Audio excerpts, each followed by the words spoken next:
তাহলে ইহুদি ও খ্রিস্টান এই দুইটা দল বা এই দুইটা জাতি চিরবৈরী জাতি ছিল। অর্থাৎ ইহুদি এবং খ্রিস্টান ধর্মের অনুসারীরা মুসলমানদের আগমনের পূর্বে, অর্থাৎ মুসলিমদের আগমনের পূর্বে বা আল্লাহ রসুল সাল্লাল্লাহু আলাইহি ওয়াসাল্লামের নবুয়তের আগে এই দুইটা জাতি পরস্পর একে অপরের শত্রু ছিল।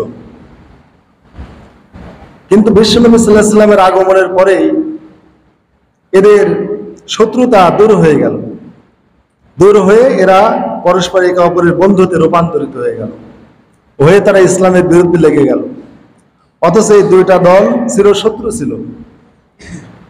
পৃথিবীর ইতিহাস থেকে জানা যায়, আবহমান কাল থেকেই খ্রিস্টানরা ইহুদি জাতির অত্যাচার উৎপীড়নের এবং তাদের হঠকারিতা, মিথ্যাচার, তাদের দুর্নীতি, অনাচার এবং কঠোরপন্থীর কারণে খ্রিস্টানরা কোনোদিনই তাদের রাজত্বে ইহুদিদেরকে বসবাস করতে দেয় নাই। আর দুই জাতির ধর্মীয় বিধিবিধান সম্পূর্ণ আলাদা। একজন ইহুদিরা ইবাদত করে শনিবারে, খ্রিস্টানরা ইবাদত করে রবিবারে। তাহলে ধর্মীয় সংস্কৃতি সম্পূর্ণ আলাদা। ইহুদিরা বিশ্বাস করে উজাইর আল্লাহর বেটা, ওয়াকালাতিল ইয়াহুদু উজাইর ইবনুল্লাহ। আল্লাহ কোরআনে জানিয়ে দিয়েছেন যে ইহুদিরা বলে উজাইর আলাইহিস সালাম আল্লাহর বেটা। ওয়াকালাতিন নাসারা মাসিহ ইবনুল্লাহ। আর যারা নাসারা মাসিকে বলে, ঈসা আলাইহিস সালামকে বলে যে আল্লাহর বেটা। তাহলে দুই দলের ধর্মীয় সংস্কৃতি সম্পূর্ণ আলাদা। অতএব চিরবৈরিতা বা চিরবৈরী এই দুই জাতি তারা চিরদিনই যুদ্ধ বিগ্রহ করে এসেছে। শুধু তাই না, পবিত্র বাইবেল, অর্থাৎ বর্তমানে খ্রিস্টানদের হাতে যে পবিত্র বাইবেল আছে, এই বাইবেল স্বীকার করে যে ঈসা মাসিহের কিছু অনুসারী ইহুদিদের কাছ থেকে কিছু টাকা ঘুষ খেয়ে ঈসা আলাইহিস সালামকে হত্যার জন্য ইহুদিদের হাতে তুলে দিয়েছিল। তাহলে ইহুদিরা ঈসা আলাইহিস সালামকে মারার জন্য, অর্থাৎ তাকে হত্যা করার জন্য তাকে তাড়িয়ে নিয়ে বেড়াচ্ছিল। অর্থাৎ খ্রিস্টানদের যে গড বা গডের বা ঈশ্বরের সন্তান ঈসা বা যিশু, তাকেও কিন্তু ইহুদিরা মারার জন্য তাড়িয়ে নিয়ে গেছে। এই যে চিরবৈরী জাতি, এই দুইটা বৈরী জাতি পৃথিবীর ইতিহাস সাক্ষ্য দেয়। অথচ ইসলাম আগমনের পরে তারা একে অপরের বন্ধু হয়ে গেল। কি কারণে হয়ে গেল? ইসলামের শত্রুতা, বিশ্বনবীর শত্রুতা। এর একমাত্র কারণ হচ্ছে ইহুদিদের বিশ্বাস ছিল যে ইসহাকের বংশ থেকে হযরতে মুহাম্মদ সাল্লাল্লাহু আলাইহি ওয়াসাল্লাম দুনিয়াতে আসবেন। আর খ্রিস্টানদের বিশ্বাস ছিল যে ঈসা মাসিহ, অর্থাৎ আমাদের অনুসারী বা খ্রিস্টানদের মধ্য থেকে শেষ নবী মুহাম্মদের আগমন ঘটবে। অতএব তাকে সাথে নিয়ে আমরা গোটা পৃথিবী জয় করব। এইভাবে যখন আল্লাহ রাব্বুল আলামিন তাদের কোনো দলেই আমাদের নবীকে দিলেন না, তখন স্বাভাবিকভাবেই তারা আমাদের নবীর শত্রুতে পরিণত হয়ে গেল। এই জন্য হাজরিন, ইহুদি খ্রিস্টান দুই দল কখনো বন্ধু ছিল না, কিন্তু আল্লাহ কোরআনে বলেছেন আউলিয়াউ বাদুম লিবাদ, তারা একে অপরের বন্ধু। কিন্তু পৃথিবীর ইতিহাস প্রমাণ করে ইহুদি ও খ্রিস্টান তারা একে অপরের শত্রু ছিল, কোনোদিনই তাদের বন্ধুত্ব ছিল না। তারা ঈসা আলাইহিস সালামের তিরোধানের 135 বছর পর জেরুজালেম থেকে সর্বশেষ, অর্থাৎ রোমান সাম্রাজ্যের অন্তর্ভুক্ত ছিল জেরুজালেম, বর্তমানের ফিলিস্তিন, সেখান থেকে শেষবারেই ইহুদিদেরকে বিতাড়িত করে তখন তারা ইহুদিরা মদিনায় চলে আসে, মদিনায় বসতি স্থাপন করে, যে কথা আপনাদের বলেছি। তো এই জন্য হাজরিন, এই চিরবৈরী জাতি এরা বন্ধু হয়ে গেল পরস্পরের। কিন্তু আমরা মুসলমান, যে ইসলাম আমাদের একতাবদ্ধ করলো, আমাদেরকে ভাতৃঘাতী লড়াই বন্ধ করে আমাদের পরস্পর ভাই ভাই করে দিল, আনসার মুহাজির ভাই ভাই হয়ে গেল। আনসাররা নিজের একটা হালাল স্ত্রীকে তালাক দিয়ে ইদ্যত পালন করে তার মুহাজির ভাইয়ের সাথে বিয়ে দিয়ে দিল, তারপরে জমির অর্ধেক ভাগ দিল, বাগানের ভাগ দিল। এত ভ্রাতৃত্ব একটা সম্পর্ক ইসলামের কারণে হয়ে গেল। কিন্তু এই মুসলমান আজ একে অপরের দুশমনে পরিণত হয়ে গেছে। এটা কেন? এজন্য ইহুদি ও খ্রিস্টান এরা দেখেছে যত ডিভাইডেড থাকা যাবে তত আমাদের ক্ষতি হবে, অতএব ওরা ইসলামের বিরুদ্ধে ঐক্যবদ্ধ। কিন্তু আমরা মুসলমান আল্লাহ দিনের জন্য, ইসলামের জন্যও আমরা ঐক্য রক্ষা করতে পারি না। আমরা ইসলামের জন্য, আল্লাহর দিন জয়ের জন্য আমরা কখনো ঐক্য রক্ষা করতে পারিনি। আমাদের বিভিন্ন দল উপদল, আর দল উপদল হওয়া খুবই স্বাভাবিক, কিন্তু ইসলাম প্রতিপালনের ক্ষেত্রে বা ইসলাম বিজয়ের ক্ষেত্রে এই বৈরিতা থাকা উচিত নয়, সকলের ঐক্যবদ্ধ হওয়া উচিত। তো হাজরিন, যে কথা বলতেছিলাম এই যে ইয়াহুদ ও খ্রিস্টান পরস্পর শত্রু, তো যাই হোক, যখন ওই ইয়াহুদিরা ঈসা আলাইহিস সালামকে হত্যার জন্য তারা করলো, তখন আল্লাহ রাব্বুল আলামিন ঈসা আলাইহিস সালামকে যখন এক পাহাড়ের আড়ালে চলে গেলেন, কয়েকটা পাহাড় বেষ্টিত স্থানে চলে গেলেন, ওখান থেকে আল্লাহ তাআলা তাকে উপরে তুলে নিয়ে গেলেন। তখন আর তাকে ঈসা আলাইহিস সালামকে দেখা গেল না। তখন ওরা একজনকে পাঠিয়ে দিল যে দেখো তো ঈসা কোথায় গেল। তখন ওই লোকটাকে পাঠিয়ে দিল, ইতিমধ্যে আল্লাহ তাআলা ঈসা আলাইহিস সালামকে তুলে নিয়ে গেছেন আসমানে। তখন আল্লাহ রাব্বুল আলামিন ওই লোকটার চেহারাকে ঈসা আলাইহিস সালামের চেহারার মতো বানিয়ে দেন। আল্লাহ রাব্বুল আলামিন ঈসা আলাইহিস সালামের আকৃতি ওই লোককে আল্লাহ দিয়ে দেন। পরে লোক যখন ফেরত আসে, তখন এই ইহুদিরা মনে করলো যে এটাই হচ্ছে ঈসা হবে, অতএব একে হত্যা করো। তখন এই নোংরা জাতি আহলে কিতাব তখন ওই লোকটাকে ঈসা আলাইহিস সালাম ভেবে হত্যা করলো। হত্যা করার পর আল্লাহ তাআলা কোরআনে জানিয়ে দিয়েছেন ওমা কাতালু ওয়া মা সালাবু, তারা ঈসা আলাইহিস সালামকে হত্যাও করেন নাই, তাকে শুলেও চড়ায় নাই।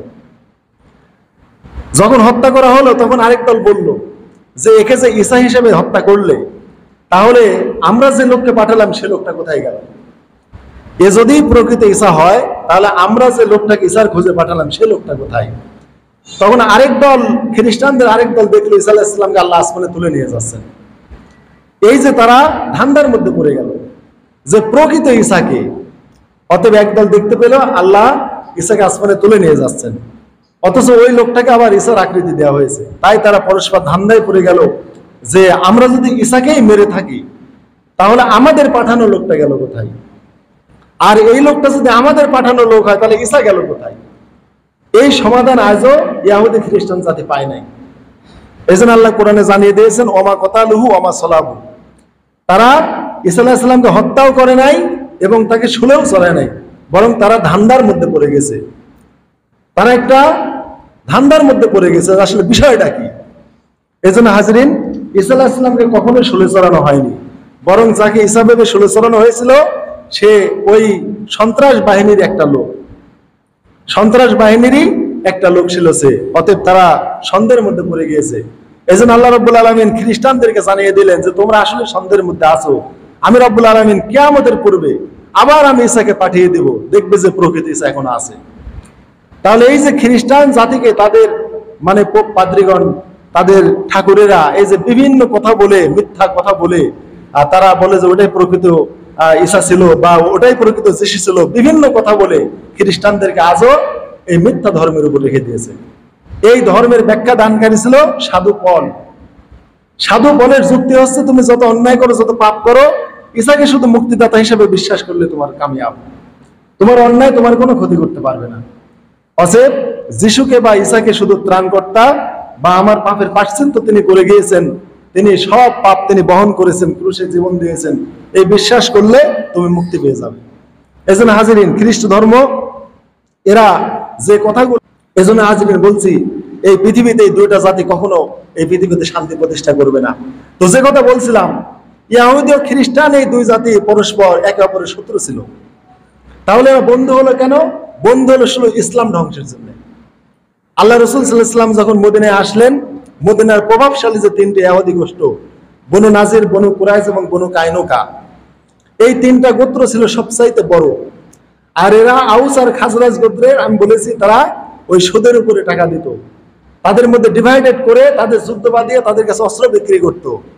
আর এই ইহুদি জাতি মদিনার সবচেয়ে সম্ভ্রান্ত প্রভাবশালী ছিল, অর্থবিত্তের মালিক ছিল।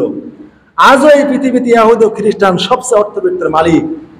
এরা পুঁজিবাদী অর্থ ব্যবস্থায় গোটা পৃথিবীকে গ্রাস করে ফেলেছে।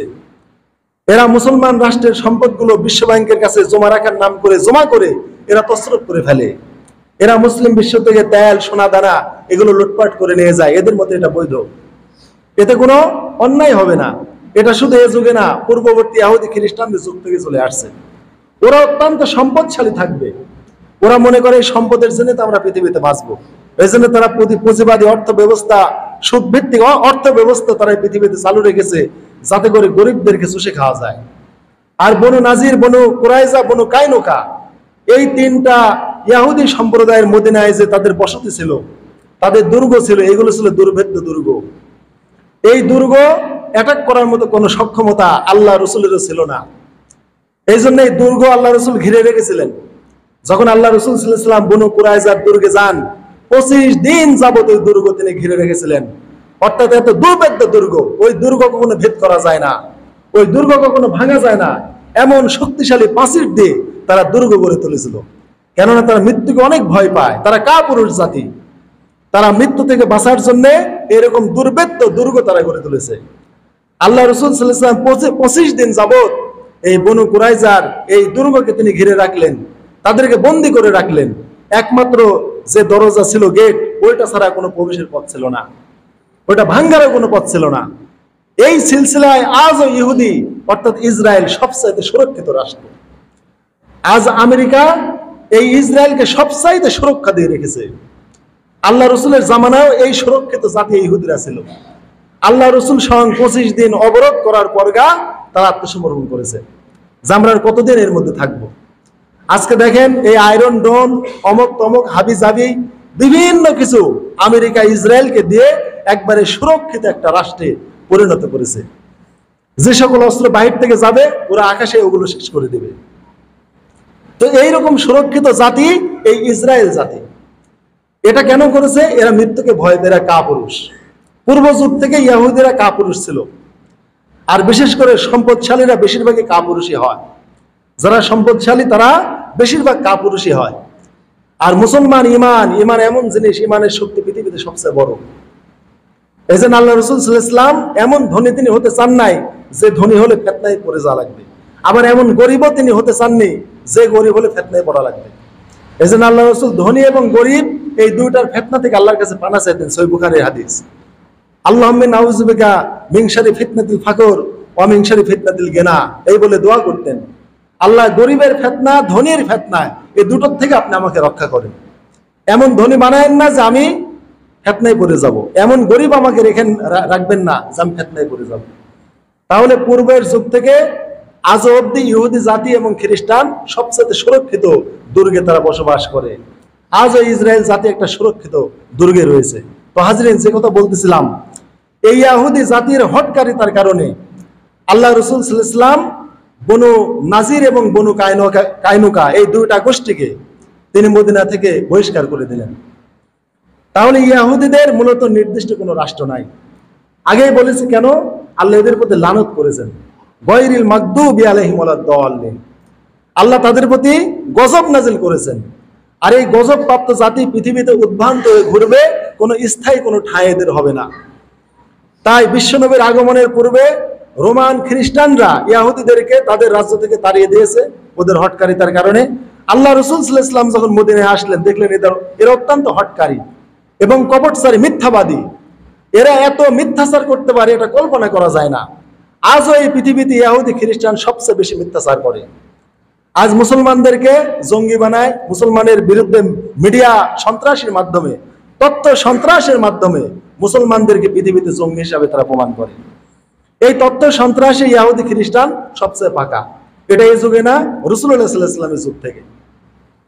এই জন্য আল্লাহ রাসূল সাল্লাল্লাহু আলাইহি ওয়াসাল্লাম যখন মদিনাতে গেলেন, আউস খাজরাজ এই দুইটা গোত্রের মধ্যে যখন ভ্রাতৃত্ব সম্পর্ক গড়ে দিলেন, আনসার মুহাজিরদের মধ্যে ভ্রাতৃত্ব সম্পর্ক হয়ে গেল, আর এই ইসলামী রাষ্ট্রের নেতা হলেন বিশ্বনবী সাল্লাল্লাহু আলাইহি ওয়াসাল্লাম, তখন এই ইহুদির এই তিনটা গোত্র দেখলো যে এখনই মুসলমানদের বিরুদ্ধে আমাদের লেগে যেতে হবে। এখন তো মদিনায় মুহাম্মদ সাল্লাল্লাহু আলাইহি ওয়াসাল্লামের নেতৃত্বে একটা শান্তিপূর্ণ রাষ্ট্র হয়ে গেল। অতএব এই শান্তিপূর্ণ রাষ্ট্র যদি স্থায়ী হয় তাহলে আমাদের 12টা বেজে যাবে। তখন তারা কাপুরুষ জাতি যেহেতু, সেজন্য রাসূলের সাথে সরাসরি যুদ্ধ করে নাই। তারা কি করলো? মক্কার কাফের মুশরিকদের সাথে তারা ঐক্য গড়ে তুললো এবং গোপনে গোপনে তাদের সাহায্য সহযোগিতার তারা হাত বাড়িয়ে দিল। এইভাবে যখন কাফের মুশরিকেরা মক্কা থেকে আক্রমণ করতে এসেছে, তখন তাদের সাথে যোগ দিয়ে তারা বিশ্বনবীর বিপক্ষে গিয়েছে। আর মুসলমানদের মধ্যে থেকে একটা দল, সেটা হচ্ছে মুনাফিক। এই মুনাফিকদের সাথে ইহুদিদের সম্পর্ক ছিল। এই জন্য ভাইরা, পুঁজিবাদী অর্থ ব্যবস্থা, আল্লাহ রাসূল পুঁজিবাদী অর্থ ব্যবস্থা নিষেধ করে দিলেন। ইসলামে সুদ হারাম, আর ইহুদিরা সুদের কারবার করত। যখন দেখলো যে বিশ্বনবী তো সুদ হারাম করে দিয়েছেন, অতএব এই সুদ যদি এই মদিনাতে না চলে তাহলে আমাদের আর্থিক বা অর্থনৈতিক দিক দিয়ে আমরা ভেঙে পড়বো। এই জন্য তারা বিশ্বনবীর বিপক্ষে লেগে গেল।